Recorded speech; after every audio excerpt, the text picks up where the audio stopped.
Hi, this is Jagdanand Pradhan. Namaskar. Despite Bangladesh Prime Minister Sheikh Hasina resigned from her post and fled the country, the violence that erupted against the Sheikh Hasina government in Bangladesh continues. Even after Sheikh Hasina resigned from the post of Prime Minister and left the country, incidents of violence in Bangladesh are not stopping. There are reports of massive arson and violations there. The protesters have not spared Bangabandhu Sheikh Mujibur Rahman either. His statue has been vandalized. Before Sheikh Hasina left the country, she was seen leaving the country in a helicopter. And now the miscreants are targeting the leaders, supporters, and establishments of Sheikh Hasina and her party Awami League. At least 8 people died, 84 others were injured in the incident of setting fire to the hotel of an Awami League leader in Jessore. The hotel in which the arson took place belongs to Awami League leaders. The students are protesting against 30% reservation in government jobs for relatives of freedom fighters. Following the protests and violence, the Supreme Court reduced the reservation to 5%, following which the student leaders had called off the protests. But the protests resumed as the students said the government ignored their demand to release all their leaders. Bangladesh gained independence from Pakistan in 1971 in a civil war, in which, according to Dhaka authorities, 3 million people were killed in massacres by Pakistani troops and their supporters.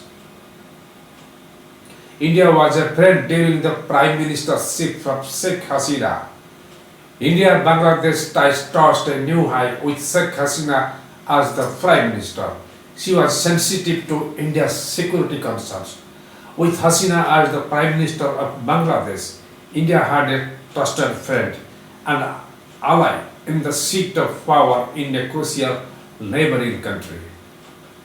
Hasina struck the space for anti-Indian activities in Bangladesh and sorted out decades-old border issues. Under her, the relationship between India and Bangladesh touched a new high. On Monday, Hasina was forced to resign as the Prime Minister after anarchy gripped Bangladesh after weeks of deadly protests that saw hundreds of people dead. However, with Hasina's rushing out of Bangladesh, India will have to redo its mathematics because it invested in Sheikh Hasina's Awami League government for over a decade and across governments in New Delhi. It was the Congress government also during the Manmohan Singh time in India when Hasina came to power in 2009. The bonding with a government led by Congress, whose former leader gave Hasina under family refuge, was but natural. The ties, however, blossomed further under the PM Modi-led NDA government after 2014. However, the current situation in Bangladesh is a lesson for every dictator and emphasizing how the people can lose patience under oppressive conditions, oppressive regimes. The ongoing situation in Bangladesh is a lesson for every dictator, and there comes at a time when people run out of patience, which was witnessed in Bangladesh. Their economy is bad. Their internal situation is also not good. The students started a movement that no one could control, neither the army nor anyone else. So this is a lesson. Friends, not only for Bangladesh, but for every dictator. There comes a time when the patience of the people is over, and that is what happened in Bangladesh. And you must have known to whom I am talking about. Yes, all the dictators are like this. and they will be punished like these two. Meanwhile, External Affairs Minister S. Jaishankar chaired an all-party meeting in Delhi to brief about the situation in Bangladesh. The meeting was attended by the leader of opposition in Lok Sabha, Rahul Gandhi, Union Ministers Rajnath Singh, Amit Shah, J.P. Nadda, Kiren Rijiju, H.G. Kumaraswamy, Rajiv Ranjan Singh, opposition MPs K.C. Venugopal and Supriya Sule, among others. During the meeting, External Affairs Ministers S. Jaishankar briefed the leaders on the current unrest in Bangladesh. Speaker, sir, I rise to apprise this august House of certain recent developments pertaining to Bangladesh. As honorable members are aware, India-Bangladesh relations have been exceptionally close for many decades over many governments. Concern about recent violence and instability there is shared across the political spectrum. Speaker, sir, since the election in January 2024, there has been considerable tension, deep divides, and growing polarization in Bangladesh politics. This underlying foundation aggravated a student agitation that started in June this year.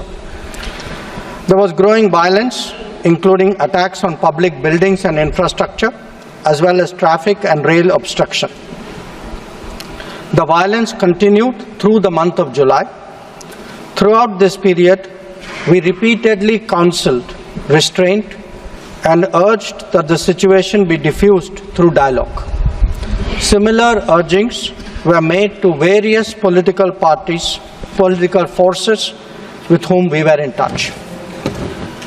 Speaker, sir, despite a Supreme Court judgment on 21 July, there was no let-up in the public agitation.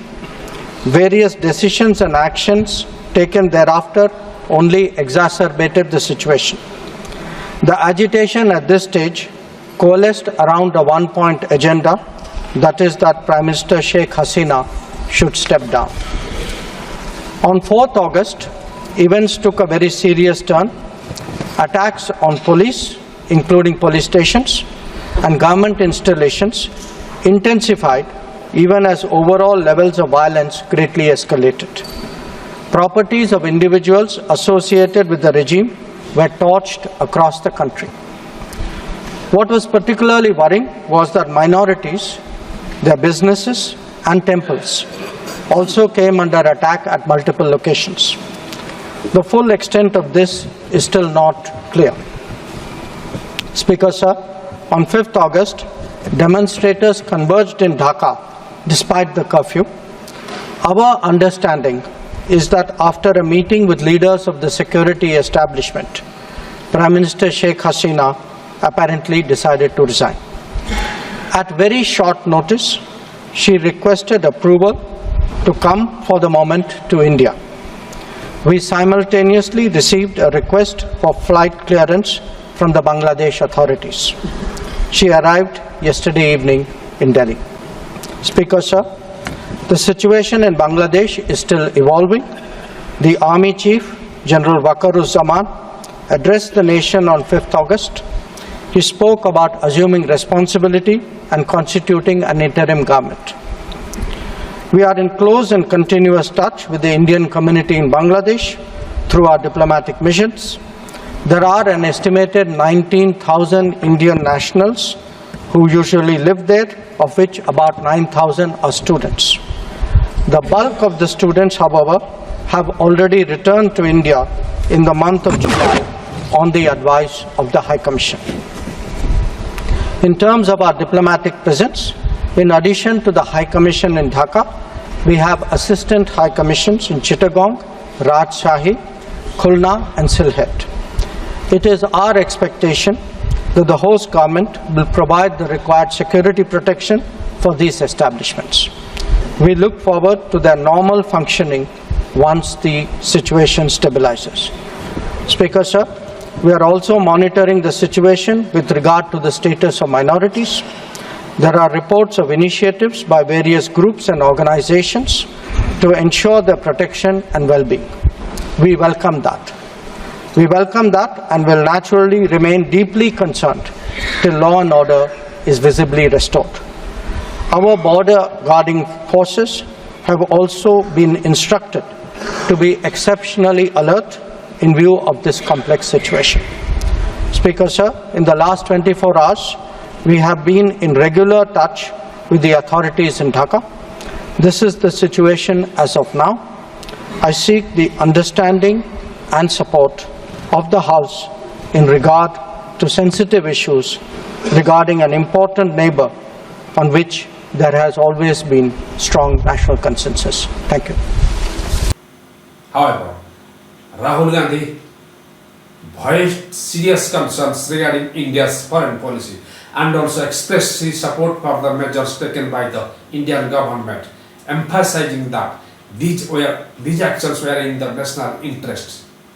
In the meeting, all the parties assured to stand with the government on this issue. Friends, recent clashes in Dhaka have resulted in at least 135 fatalities, including 40 police officers with hundreds more injured. And following Sheikh Hasina's resignation, she arrived in India on Monday evening. It is yet unclear whether she will stay in Delhi or travel to another location, with some reports suggesting she might proceed to London. Friends, there were 20,000 Indians in Bangladesh now, most of whom were students. But after the government issued the advisory, 8,000 of them have reportedly returned back to India. So friends, the current situation in Bangladesh really is a lesson for every dictator, and to whom I am talking about, you must have known. With this, myself, Jagdanand, Namaskar.